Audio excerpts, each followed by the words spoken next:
Programme cette semaine, les indépendantistes l'emportent à Anvers.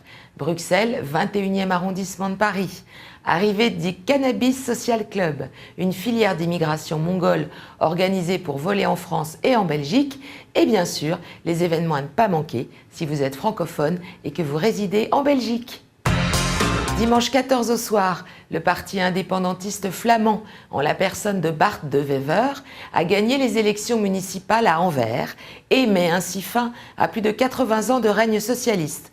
Les craintes qu'une crise politique regagne la Belgique apparaissent, car dès hier soir, le chef du parti indépendantiste a dit « Les Flamands doivent pouvoir gérer comme ils l'entendent la Flandre ». Son appel a été aussitôt rejeté par Elio Di Rupo, le chef du gouvernement, qui ne voit pas dans ses résultats municipaux d'écho au niveau fédéral. Décidément, le Québec fait des émules. Benjamin Leclerc, dans son blog sur Slate.fr, indique dans un article que Bruxelles serait devenu le 21e arrondissement de Paris. Et oui, de plus en plus de jeunes y viennent y tenter leur chance. Selon l'Institut bruxellois de statistique et d'analyse, ils étaient 50 000 en 2010, contre 34 000 10 ans plus tôt. En 2011, le nombre de Français inscrits au registre belge a augmenté de 8,1%. La troisième plus forte hausse en Europe occidentale, après la Suisse et le Royaume-Uni. Ce qui les tente en Belgique, l'accueil et la simplicité, fuyant ainsi en France l'appréhension de la précarité. On est donc loin de l'idée reçue comme quoi la Belgique serait peuplée d'exilés fiscaux, car sur les 250 000 Français installés dans le Royaume, ils ne sont que 2,5% à en être. À l'heure où la France planche sur la dépénalisation du cannabis, fleurissent en France et un peu partout en Europe les Cannabis Social Club qui fonctionnent déjà en Belgique avec l'association Trek-Tuvé Plante à Liège. Association composée de consommateurs majeurs qui s'unissent pour cultiver en commun à des fins uniquement domestiques.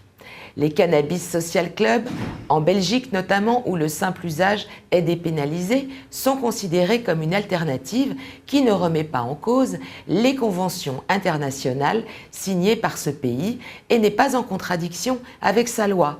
Mais à l'heure où tous les États cherchent des sous, et notamment la France, il serait étonnant de voir ces clubs rester tranquilles encore longtemps.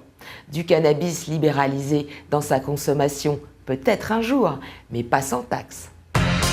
Une filière d'immigration mongole, organisée pour voler en France et en Belgique notamment, a été démantelée dans la région de Rennes et 9 personnes ont été interpellées, a-t-on appris mardi, de sources policières. Ces personnes munies de visas polonais étaient de nationalité mongole et chinoise et, d'après les perquisitions effectuées, en possession de plus de 230 000 € d'objets volés, le lieu de stockage ayant été découvert dans l'ouest de la France. Maintenant, les événements à ne pas manquer si vous êtes francophone et que vous résidez en Belgique. À Bruxelles, le 20 octobre, vous irez découvrir l'histoire de Bruxelles et des coins et recoins singuliers avec Roel Jacobs, historien et auteur de plusieurs publications sur l'identité et l'histoire de Bruxelles. Rendez-vous à la librairie Quartier Latin. Et pour en savoir plus, allez sur cfcédition.be. À Elezelle, dans les Ardennes flamandes, le 28 octobre, partez en balade pour une rando sorcière dans le cadre des festivités d'Halloween. Toutes les infos sur randoévasion.be. À Liège, à l'ancienne Grande Poste, et ce jusqu'au 6 janvier, vous pourrez aller visiter l'exposition intitulée « Noël en Russie des Tsars » pour découvrir la petite et la grande histoire de la Russie à travers la fabuleuse aventure de la famille Romanov. Pour en savoir plus, www.tsar.be. À la semaine prochaine!